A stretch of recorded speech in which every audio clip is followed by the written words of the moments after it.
കർത്താവേ കനിയണമേ, മിശിഹായേ കനിയണമേ. കർത്താവേ ഞങ്ങളണയ്ക്കും പ്രാർത്ഥന സദയം കേൾക്കണമേ.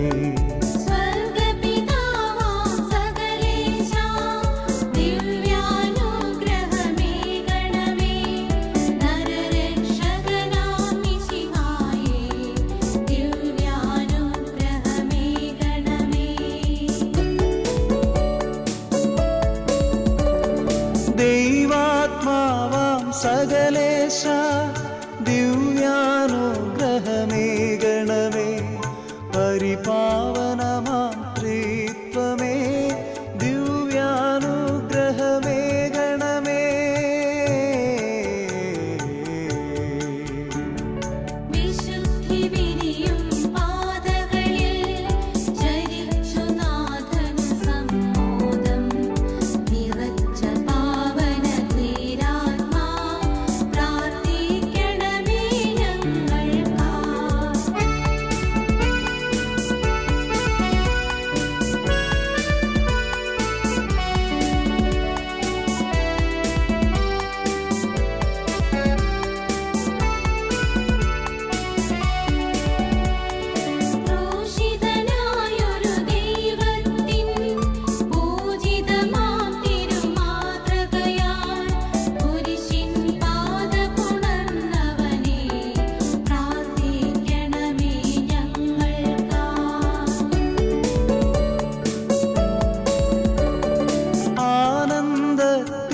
ആനന്ദത്തിലുമല്ലലിലും പ്രീതി മഹേശനു ചേർത്തൊടുവിൽ നിത്യ കിരീടമണിഞ്ഞവനെ പ്രാർത്ഥിക്കണമേ ഞങ്ങൾക്കായി.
ശാശ്വത ലവണം നീ, മലയിലുയർന്നൊരു നഗരം നീ, പ്രാർത്ഥിക്കണമേ ഞങ്ങൾക്കായി.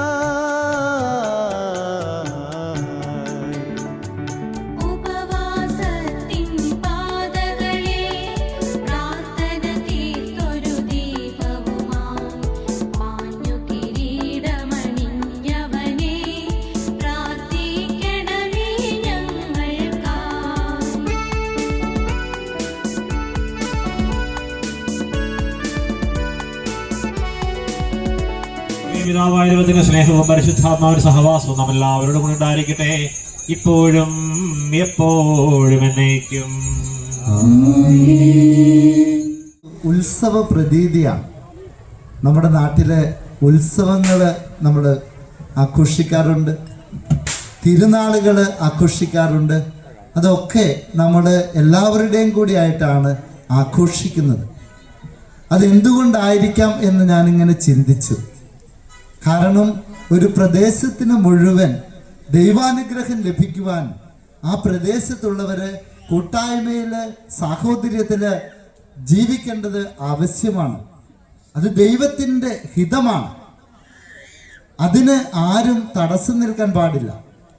എന്നാൽ ആധുനിക കാലഘട്ടത്തിലേക്ക് കടന്നു വരുമ്പോൾ ഇതിന് പലപ്പോഴും വിഘാതം സംഭവിക്കുന്നതായിട്ട് നമ്മൾ കാണുന്നുണ്ട്. എൻ്റെയൊക്കെ ചെറുപ്പത്തിൽ എനിക്ക് 55 വയസ്സായി. ഒരു 10 വയസ്സ് 15 വയസ്സൊക്കെ ഉള്ള കാലഘട്ടം എന്ന് പറയുമ്പോൾ 40 വർഷം മുമ്പ് ചിന്തിക്കുമ്പോൾ ഈ പ്രദേശത്തെ പെരുന്നാളുകളും അതുപോലെ അമ്പലങ്ങളിലെ ഉത്സവങ്ങളും ഒക്കെ എല്ലാവരും അങ്ങോട്ടും ഇങ്ങോട്ടൊക്കെ പോയി കൂടുന്നത് ഞാൻ ഓർക്കുന്നുണ്ട്. ഒരു സാമൂഹിക സന്തോഷത്തിൻ്റെ കൂട്ടായ്മയുടെ അവസരമായിരുന്നു.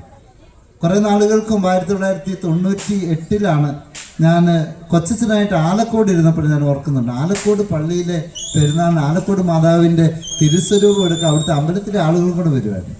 അതുപോലെ അമ്പലത്തിൽ ഉത്സവ കമ്മിറ്റിയിലെ നമ്മുടെ ആളുകളും കൂടി പ്രവർത്തിക്കുക. അങ്ങനെ ഒരു സ്നേഹത്തിൻ്റെ, സൗഹാർദ്ദത്തിൻ്റെ, സഹകരണത്തിൻ്റെ, മാനുഷികതയുടെ, സഹവർത്തിത്വത്തിൻ്റെ ഒരു സന്ദേശമാണ് ഓരോ തിരുനാളും ഓരോ ആഘോഷവും നമ്മളിൽ വരുത്തേണ്ടത്. അതെന്തുകൊണ്ടായിരിക്കാം? കാരണം മനുഷ്യൻ അടിസ്ഥാനപരമായും ദൈവോന്മുഖനാണ്. ഇന്ന് ദേവാലയത്തിൽ വിശുദ്ധ കുർബാന അർപ്പിച്ചതിന് ശേഷം ഞാൻ ശ്രദ്ധിച്ചൊരു കാര്യമുണ്ട്. നമ്മുടെ ബഹുമാനപ്പെട്ട വികാരി അച്ഛൻ ജിനുവച്ചൻ പള്ളിയിൽ പറഞ്ഞു, നമ്മൾ ഇനി ഉടനെ നടത്താൻ പോകുന്നത് ഒരു തീർത്ഥാടനമാണ്, വിശ്വാസ പ്രഘോഷണ റാലിയാണ് അത് എന്ന് അദ്ദേഹം പറഞ്ഞു. ഇത് വെറും ഒരു ചടങ്ങല്ല, വിശ്വാസ പ്രഘോഷണ റാലി. നിങ്ങൾ എഴുതി വച്ചിരിക്കുന്നത് ഞാൻ കണ്ടു. ഉണ്ണി ഈശോയെ ഞങ്ങളെ സംരക്ഷിക്കണമേ എന്ന് എഴുതി വെച്ചിട്ടുണ്ടത്. ഈ ദൈവവിശ്വാസത്തിൽ അടിസ്ഥാനപ്പെടുത്തിയുള്ള ഒരു റാലിയാണ് നമ്മൾ നടത്തിയത്, വിശ്വാസ പ്രഘോഷണ റാലി. എന്തൊക്കെയാണ് അതിൻ്റെ അകത്ത് ഉൾച്ചേർന്നിരിക്കുന്നത്? വിശ്വാസമാണ് ഏറ്റവും പ്രധാനം. എന്താണ് നമ്മുടെ വിശ്വാസം? വിശ്വസിക്കുന്ന മനുഷ്യരൊക്കെ എന്താണ് ഈ ലോകത്തോട് ഏറ്റുപറയുന്നത്? ഒരൊറ്റ കാര്യമേ ഉള്ളൂ, എന്നെ സൃഷ്ടിച്ചത് എൻ്റെ ദൈവമാണ് എന്നുള്ളതാണ്. ഈ ഭൂമിയിലുള്ള സർവ്വ മനുഷ്യരും ദൈവത്തിൻ്റെ സൃഷ്ടിയാണ് എന്നുള്ള വലിയ സത്യമാണ്. നമ്മളിൽ ഞാൻ വിചാരിക്കുന്ന ആരും ഇവിടെ സ്വയംഭൂവായിട്ട് ഇങ്ങോട്ട് വന്നവരുണ്ടെന്ന് വിചാരിക്കുന്നു. നമ്മുടെ പ്രിയപ്പെട്ട മാതാപിതാക്കന്മാരുടെ മക്കളായിട്ട് നമ്മൾ ജനിച്ചു. ഈ ജനിച്ചത് ദൈവത്തിൻ്റെ ഇഷ്ടപ്രകാരമാണ്. അത് ആകസ്മികമായൊരു സംഭവമായിരുന്നില്ല. അനാദി മുതലേ ദൈവമായ കർത്താവ് തൻ്റെ മനസ്സിൽ സ്വരുക്കൂട്ടി വെച്ച സ്നേഹത്തിന്റെ പ്രതിഫലനമാണ് ഇവിടെ ഇരിക്കുന്ന ഓരോ മനുഷ്യ വ്യക്തിയും. അത് ക്രൈസ്തവനായാലും ഹൈന്ദവനായാലും മുസ്ലിം ആയാലും മനുഷ്യരെല്ലാം ദൈവത്താൽ സൃഷ്ടിക്കപ്പെട്ടവരാണ് എന്നുള്ളതാണ് വിശ്വാസത്തിന്റെ അടിസ്ഥാന പ്രമാണമെന്ന് ഞാൻ പറയും. പ്രിയപ്പെട്ടവരെ, ഈ വിശ്വാസം അതെങ്ങനെയാണ് നമ്മൾ ജീവിക്കേണ്ടത്? ഈ വിശ്വാസം അടിസ്ഥാനപ്പെടുത്തിയിരിക്കുന്നത് നമ്മുടെ ജീവിതം ഈ ലോകത്തില് ക്ഷണികമാണ് എന്നുള്ള സത്യത്തിലാണ്. ഇന്നലെയും ഇന്നും ഞാൻ ചന്ദനിക്കാമ്പാറയില് വിവിധ പ്രോഗ്രാമുകളിൽ പങ്കെടുക്കാനുള്ള അവസരമുണ്ട്. നമ്മുടെ ബഹുമാനപ്പെട്ട വികാരി അച്ഛൻ്റെ ജൂബിലി ആഘോഷിച്ച് വളരെ സന്തോഷകരമായ ഒരു ആഘോഷമായിരുന്നു. അതേസമയം തൊട്ടടുത്ത് 100 മീറ്റർ അകലെ സങ്കടകരമായ ഒരു കാര്യം ഞാൻ കണ്ടു. എൻ്റെ തന്നെ ഒരു സഹപാഠിയുടെ അമ്മ മരിച്ചു കിടക്കുകയാണ് അവിടെ അടുത്ത വീട്ടിൽ. അവിടെ മരിച്ച ആൾക്ക് വേണ്ടി പ്രാർത്ഥിക്കുന്നുണ്ട്. ഇവിടെ സന്തോഷത്തിന്റെ അനുഭവം. ഇന്ന് ചന്ദനിക്കാമ്പാറയിൽ രാവിലെ ഒരു നവവൈദികനുണ്ടായി, വടക്കേലച്ഛൻ. ഞങ്ങളെല്ലാവരും സന്തോഷിച്ച് അനുമോദിച്ചു. അതിനുശേഷം 1 മണിക്കൂറിനുള്ളിൽ ഞാൻ മറ്റൊരു മരിച്ചടക്കിൽ പങ്കെടുത്തു. എൻ്റെ തന്നെ വീടിനടുത്തുള്ള ഒരു ചേട്ടൻ മരിച്ചു. ഞാൻ ആലോചിക്കുകയായിരുന്നു, മനുഷ്യ ജീവിതം എന്ന് പറയുന്നത് സന്തോഷവും ദുഃഖവും ഇടകലർന്നതാണ്. ജനിക്കുമ്പോൾ ഉണ്ടാകുന്ന സന്തോഷം ജീവിതത്തിന്റെ വിവിധ കാലഘട്ടങ്ങളിലൂടെ മുന്നോട്ട് പോകുമ്പോൾ വിവാഹമായും മറ്റു കാര്യങ്ങളായും ആഘോഷങ്ങളിലൂടെ സന്തോഷം നമ്മൾ അനുഭവിക്കുന്നു. പക്ഷേ ഒരു ദിവസം ഈ ജീവിതം, നമ്മുടെ എല്ലാവരുടെയും ജീവിതം ഈ ലോകത്തിൽ അവസാനിക്കുന്ന ജീവിതമാണ് പ്രിയപ്പെട്ടവരെ. അത് ഹിന്ദു ആണേലും മുസ്ലിം ആണേലും ക്രിസ്ത്യാനി ആണേലും ശരിയാണ്. ഈ ഒരു സത്യം മനുഷ്യൻ മനസ്സിലാക്കണം. ദൈവമാണ് മനുഷ്യനെ സൃഷ്ടിച്ചത്, ദൈവമാണ് മനുഷ്യനെ സംരക്ഷിക്കുന്നത്, ദൈവമാണ് മനുഷ്യനെ തിരികെ വിളിക്കുന്നത്. ഈ ദൈവത്തിന്റെ സൃഷ്ടിയായ മനുഷ്യൻ എപ്പോഴും ദൈവത്തോട് കൂടെ ആയിരിക്കണമെന്നാണ് അവിടുന്ന് ആഗ്രഹിക്കുന്നത്. അതാണ് ബൈബിളിന്റെ ആദ്യ പഠനങ്ങള്, ആദ്യ താളുകള് നമ്മെ പഠിപ്പിക്കുന്നത്. ദൈവത്തിന്റെ കൂട്ടായ്മയിൽ നിന്ന് അകന്നുപോയ മനുഷ്യൻ എന്തുകൊണ്ടാണ് അകന്നുപോയത്? അവന്റെ ഉള്ളിൽ സ്വാർത്ഥതയുടെ തിന്മ, പാപം നിറഞ്ഞതുകൊണ്ടാണ്. പാപം എന്ന് പറയുന്നത് എന്താണ്?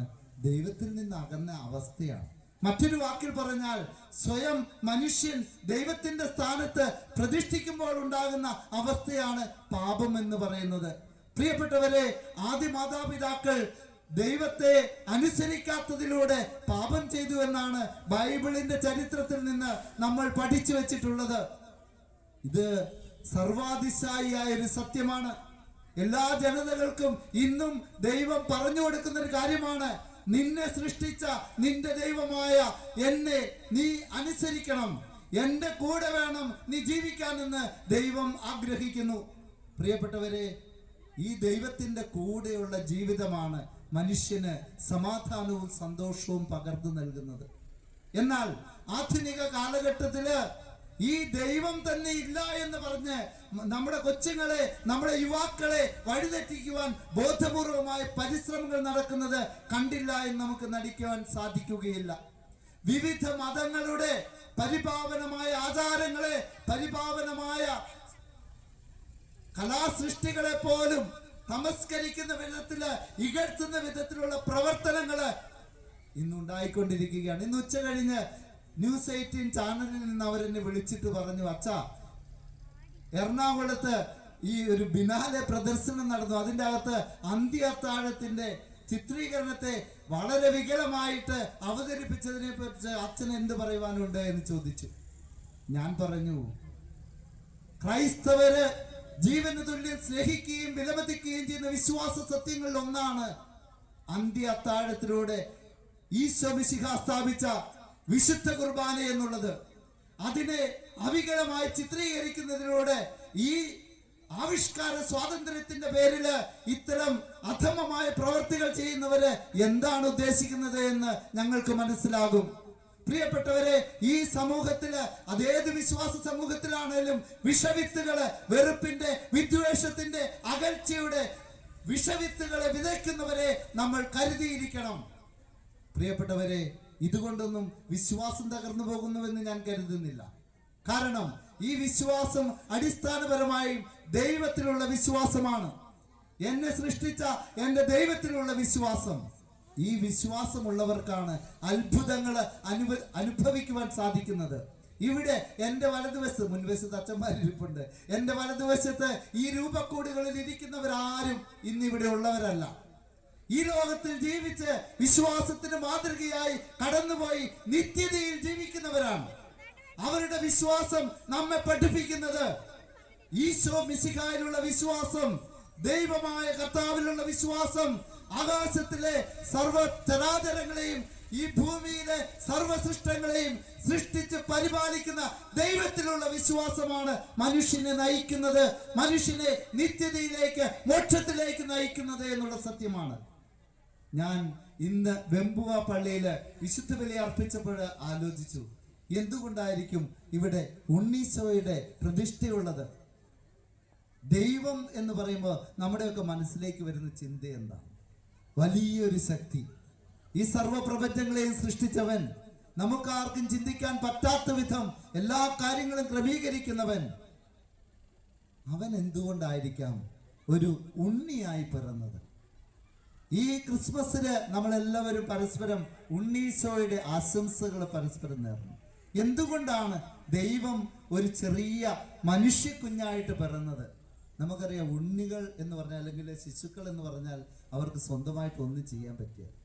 മറ്റുള്ളവരുടെ സഹായം അവർക്ക് ആവശ്യമാണ്. എല്ലാം സൃഷ്ടിച്ചവന് മനുഷ്യന്റെ സഹായം വേണ്ട സ്ഥിതിയിലേക്ക് അവിടുന്ന് പിറന്നു വേണമെങ്കിൽ ഈ മനുഷ്യനെ അത്രമാത്രം വിലമതിക്കുന്നത് കൊണ്ടാണ്. ഇവിടെ നിങ്ങളുടെയൊക്കെ കയ്യിലിരിക്കുന്ന ആ ചെറിയ രൂപം ഞാൻ കാണുന്നുണ്ട്. അതിൻ്റെ അകത്ത് തീരെ ചെറിയ ഉണ്ണിയല്ല, അല്പം കൂടെ പ്രായമായിട്ടുണ്ട്. ഇന്ന് പള്ളിയിൽ ഞാൻ വായിച്ചത്, വേദ പുസ്തകത്തിൽ നിന്ന് വായിച്ചത് ലൂക്കായുടെ സുവിശേഷം 2-ാം അധ്യായത്തിൽ നിന്നാണ്. അതായത് ഈശോയെ ചേതനാചാരത്തിന് കൊണ്ടുപോകുന്നു, അവിടെ സമർപ്പിക്കുന്നു. അതിനുശേഷം ബാലനായ ഈശോ ദേവാലയത്തിൽ ചെല്ലുന്നതുമൊക്കെ ആയിട്ടുള്ള കാര്യങ്ങൾ. എനിക്ക് തോന്നിയത് ബാലനായ ഈശോയാണ്. എന്തുകൊണ്ടായിരിക്കാം ഈ ഉണ്ണി ഈശോയോട് പ്രാർത്ഥിച്ചാൽ എന്തും സാധിക്കുമെന്ന് പറയുന്നത്? ഉണ്ണി ഈശോയോട് നമുക്കൊരു പ്രത്യേക ബന്ധം സ്ഥാപിക്കാൻ സാധിക്കും. നമുക്കറിയാം, ഒരു വീട്ടിൽ ചെന്നാൽ അതിലെ കൊച്ചുങ്ങളോട് നമുക്ക് വളരെ എളുപ്പം ഇടപെടാൻ സാധിക്കും. ആ കൊച്ചുങ്ങൾ നമ്മുടെ അടുത്ത് നിഷ്കളങ്കമായി ഇടപെടുകയും നമ്മുടെ അടുത്ത് വരികയും ചെയ്യും. ആ ഒരു നിഷ്കളങ്കമായ ബന്ധത്തിന്റെ ഒരു ആവിഷ്കാരമാണ് ഉണ്ണീശോയിലൂടെ നമുക്ക് ലഭിക്കുന്നത്. സർവശക്തനായ ദൈവം ഒരു ഉണ്ണിയായി നമ്മുടെ കൈകളിലേക്ക് വരികയാണ്, നമ്മുടെ ഹൃദയങ്ങളിലേക്ക് വരികയാണ്. ഈ ഉണ്ണീശോയിൽ വിശ്വസിക്കുന്നവർക്ക് അത്ഭുതങ്ങൾ അനുഭവിക്കുവാൻ സാധിക്കുമെന്ന് എൻ്റെ ജീവിതാനുഭവത്തിൽ നിന്ന് എനിക്ക് പറയുവാൻ സാധിക്കും. ഇവിടെ വെണ്ണായിപ്പള്ളിച്ചിരിപ്പുണ്ട്. അച്ഛനെ കാണുമ്പോൾ ഞാൻ ഒരു കാര്യം ഓർക്കുക. കുറച്ച് നാൾ മുമ്പ് ഞങ്ങളൊക്കെ ഈ കരുണാലയം എന്ന ചെമ്പേരിയിലെ കരുണാലയ സാന്ത്വനം എന്ന സ്ഥാപനത്തിൽ ഡയറക്ടർ, അച്ഛനായിരുന്നു ആദ്യം ഡയറക്ടർ. അതിനുശേഷം ഒരു വർഷം എനിക്കും അവിടെ സേവനം ചെയ്യാനുള്ള അവസരം ലഭിച്ചിട്ടുണ്ട്. അന്ന് അവിടെ ഒരു കുട്ടേട്ടൻ എന്ന് പറയുന്ന ഒരു ഹൈന്ദവ സഹോദരനുണ്ട്. അദ്ദേഹത്തിന് ക്യാൻസർ ആയിരുന്നു, അദ്ദേഹത്തിന് പ്രോസ്റ്റേറ്റ് ക്യാൻസർ ആയിരുന്നു. വല്ലാത്ത ബുദ്ധിമുട്ടായിരുന്നു അദ്ദേഹത്തിന്. നോർമലായിട്ട് മൂത്രവിസർജനം നടത്താൻ പറ്റിയാൽ പലപ്പോഴും കത്തീറ്റർ ഇടണം, എപ്പോഴും മരുന്ന് കഴിക്കണം, വളരെ ബുദ്ധിമുട്ടാണ്. ഡോക്ടർമാരെല്ലാവരും ഉപേക്ഷിച്ച ഒരു മനുഷ്യനാണ്. അദ്ദേഹത്തെ നമ്മുടെ SD സിസ്റ്റേഴ്സാണ് നോക്കിക്കൊണ്ടിരുന്നത്. എനിക്ക് തോന്നുന്നു വെണ്ണായിപ്പള്ളിയച്ഛൻ്റെ കാലത്തിന് ശേഷമാണ് ഞാൻ അവിടെ ചെല്ലുന്നത്. അന്നേരം ഈ ചേട്ടൻ അവിടെയാണ്. ഒരിക്കൽ ഈ അവിടെയുള്ളൊരു പ്രിയ ഡോക്ടർ ഉണ്ടായിരുന്നു. ഇപ്പോൾ അദ്ദേഹം അവർ സ്ഥലം മാറി. ഈ പ്രിയ ഡോക്ടർ എന്നെ വിളിച്ച് പറഞ്ഞു, അച്ഛാ ഒന്ന് ഓടി വരണം, നമ്മുടെ കുട്ടേട്ടന് വളരെ കൂടുതലാണ്, അവർ പരിശ്രമിച്ചിട്ടൊന്നും നടക്കുന്നില്ല, കത്തീറ്റർ ഇട്ടിട്ട് ഒന്നും മൂത്രവിസർജനം നടത്താൻ സാധിക്കും. നമുക്കറിയാം ഇതൊക്കെ സാധാരണ രീതിയിൽ സംഭവിക്കും, നമുക്കൊന്നും അതിൻ്റെ ബുദ്ധിമുട്ട് അറിയത്തില്ല. ഒരു ദിവസം മൂത്രം ഒഴിക്കാൻ സാധിച്ചില്ലെങ്കിൽ മനുഷ്യന് അതിൻ്റെ ബുദ്ധിമുട്ട് മനസ്സിലായി. ഞാൻ അത് അനുഭവിച്ചിട്ടുണ്ട്, അതുകൊണ്ടാണ് ഞാൻ പറയുന്നത്. അപ്പോൾ ഈ മനുഷ്യന് മരണത്തോട് മല്ലിടുന്ന വേദന അനുഭവിക്കുകയാണ്. അപ്പോൾ ഈ പ്രിയ ഡോക്ടർ, അവരൊരു ഹൈന്ദവ സ്ത്രീയാണ് ഈ പ്രിയ ഡോക്ടർ. അവര് എന്നെ വിളിച്ചു, അച്ഛനൊന്ന് വരണം, ഒരു ആശ്വാസം കിട്ടട്ടെ എന്ന് പറഞ്ഞു. ഞാൻ ആ മുറിയിലേക്ക് കടന്നു ചെന്നപ്പോൾ ഈ കുട്ടേട്ടൻ എന്ന ഹൈന്ദവ സഹോദരൻ എന്നോട് പറയാണ്, അച്ഛാ ഉണ്ണീശോയോടൊന്ന് പ്രാർത്ഥിച്ചാൽ മതി, എനിക്ക് സുഖപ്രാപ്തി കിട്ടുമെന്ന് പറഞ്ഞു. ഈ ചേട്ടൻ ഉണ്ണീശോ എന്ന് പറഞ്ഞതേ ഉള്ളൂ, അന്നേരം അദ്ദേഹത്തിന് നോർമലായിട്ട് മലമൂത്ര വിസർജനങ്ങൾ നടത്താൻ സാധിച്ചു. ഞാൻ അത്ഭുതത്തോടെ നോക്കിക്കാണും. ഒരു ക്രൈസ്തവ പുരോഹിതനായ ഞാൻ പോലും അത്ര ആഴത്തിൽ വിശ്വസിച്ചിരുന്നില്ല. പക്ഷേ അനുഭവം എന്നെ പഠിപ്പിക്കുകയാണ്. ഉണ്ണി ഈശോയോട് പ്രാർത്ഥിച്ച ഈ സഹോദരന് ലഭിച്ച അനുഗ്രഹം നമുക്ക് ഓരോരുത്തർക്കും ലഭിക്കണമെങ്കിൽ വിശ്വാസം വേണം. സംശയിക്കാതെ ദൈവത്തിൽ ആശ്രയിക്കുന്ന മനുഷ്യർക്ക് അത് ഏത് സ്ഥലത്തായാലും ഏത് മതത്തിൽപ്പെട്ടവർക്കാർക്കായാലും ദൈവം ഈ അനുഗ്രഹം ഇന്നും നൽകുന്നുണ്ട് എന്നത് അനേകരുടെ അനുഭവമാണ്.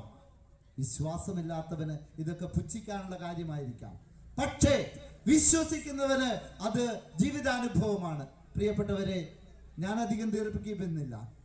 നിങ്ങളൊക്കെ നടന്നു മടുത്തു വന്നിരിക്കുന്നവരാണ്. നമ്മുടെ വിശ്വാസത്തിന്റെ വഴികൾ എന്ന് പറയുന്നത് ജീവിതത്തിന്റെ വഴികൾ തന്നെയാണ്. ഈ വിശ്വാസത്തിന്റെ വഴികളിൽ ആദ്യമായും അവസാനമായും നമ്മൾ മനസ്സിൽ പേറേണ്ട സത്യം എന്നത് ദൈവത്തിന്റെ സൃഷ്ടികളാണ് നമ്മൾ എന്നുള്ളതാണ്. ദൈവത്തോട് ചേർന്ന ജീവിതമാണ് നാം ഓരോരുത്തരും നയിക്കേണ്ടത്. ഈ ദൈവത്തെ മനസ്സിൽ പേറുമ്പോൾ, ദൈവത്തോടുകൂടെ നമ്മൾ ജീവിക്കുമ്പോൾ, മറ്റൊരു വാക്കിൽ പറഞ്ഞാൽ ദൈവിക മൂല്യങ്ങൾക്കനുസരിച്ച് ഈ ലോകത്തിലൂടെ ജീവിക്കുമ്പോൾ നമ്മുടെ നാട്ടിൽ സമാധാനമുണ്ടാകും. അവിടെ ഹിന്ദുവെന്നോ ക്രിസ്ത്യനെന്നോ മുസ്ലിമെന്നോ പറഞ്ഞ് നമ്മൾ പരസ്പരം തല്ലുകയില്ല, പരസ്പരം വെറുക്കുകയില്ല, പരസ്പരം വിദ്വേഷത്തിന് അടിമകളാവുകയില്ല, ആരെയും അകറ്റി നിർത്തുകയില്ല. എല്ലാവരെയും സ്നേഹിക്കുവാനാണ് ഈശോ മിശിഹ പഠിപ്പിച്ചത്. ഉണ്ണീശോയുടെ നിഷ്കളങ്കതയോടെ പരസ്പരം സ്നേഹിക്കുവാൻ, പരസ്പരം കരുതലാകുവാൻ, പരസ്പരം താങ്ങാകുവാൻ നമുക്കൊക്കെ സാധിക്കട്ടെ. ഈ തെരുവോരത്ത് നിന്ന് എനിക്കും ആശംസിക്കുവാനുള്ളത് ഇത് മാത്രമാണ്. ഇക്കഴിഞ്ഞ വർഷം ദൈവം നമുക്ക് തന്ന സർവ്വ അനുഗ്രഹങ്ങളെ കുറിച്ച് നമുക്ക് നന്ദിയുള്ളവരായിരിക്കാം. വരാൻ പോകുന്ന 2026 നമുക്ക് ലഭിക്കുവാനുള്ള ഏറ്റവും വലിയ അനുഗ്രഹം എന്നത് ഈ ദൈവാനുഗ്രഹത്തിൽ അടിയുറച്ച ജീവിതം മാത്രമാണ് എന്ന് നമുക്ക് തിരിച്ചറിയാം. ദൈവത്തോടുകൂടെ ജീവിക്കുവാൻ, ദൈവിക സമാധാനം അനുഭവിക്കുവാൻ, ദൈവത്തിന്റെ ഇഷ്ടമായ സ്നേഹത്തിന്റെ വക്താക്കളായി ജീവിക്കുവാൻ ജാതിമത ഭേദമന്യേ നമുക്കെല്ലാവർക്കും സാധിക്കട്ടെ. അതിനായി ഉണ്ണീശോ നമ്മെ ഓരോരുത്തരെയും അനുഗ്രഹിക്കട്ടെ എന്ന് ആത്മാർത്ഥമായി ആഗ്രഹിക്കുകയും പ്രാർത്ഥിക്കുകയും ആശംസിക്കുകയും ചെയ്തുകൊണ്ട് ഞാൻ നിർത്തുന്നു. പിതാവിന്റെയും പുത്രന്റെയും പരിശുദ്ധാത്മാവിന്റെയും നാമത്തിൽ. സംഘർഷത്തിന്റെയും പ്രതിസന്ധിയുടെയും ഒക്കെ ചിന്തകൾ വരുമ്പോഴും ഈ കൂട്ടങ്ങളും എന്നും അവർക്കൊരു മാതൃകയായി തീരട്ടെ എന്ന് പ്രത്യേകമായിട്ട് ഓർക്കുന്നു. പ്രത്യേകിച്ച് ഈ പ്രദക്ഷിണത്തിനും തിരുനാളിനും സഹകരിച്ച എല്ലാ ഹൈന്ദവ സഹോദരിമാരെയും പ്രത്യേകമായിട്ട് ഓർക്കുന്നു. അതോടൊപ്പം തന്നെ Saint Sebastian ward, Saint Alphonso ward, Saint Paul ward, Saint Jude ward, ഈ വാർഡുകളായിരുന്നു ഇന്നത്തെ സ്നാക്സ് എല്ലാം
അങ്ങേ സ്തുതിയും ബഹുമാനം പറഞ്ഞതയും ആരാധനയും സമർപ്പിക്കാൻ കടപ്പെട്ടവരാകുന്നു.